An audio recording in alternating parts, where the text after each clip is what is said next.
Europe शदीद गर्मी की लपेट में, मगर जर्मनी में मौसम खुशगवार।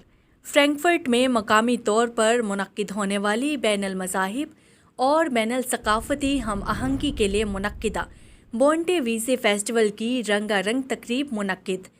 हल्की फुल्की बूंदाबांदी में लोग लुत्फ़ उठाते नजर आए।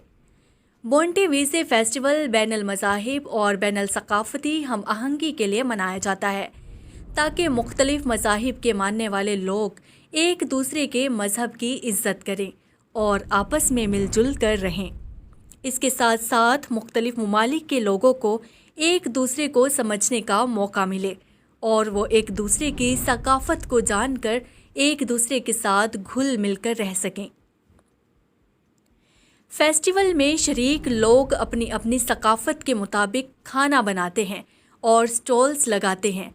फेस्टिवल में खाना सस्ते दामों फ़रोख्त किया जाता है, जिसका मकसद ये होता है कि लोग फेस्टिवल को साथ साथ मुख्तलिफ इक़साम के खानों से भी लुत्फ़ अंदोज़ हो सकें।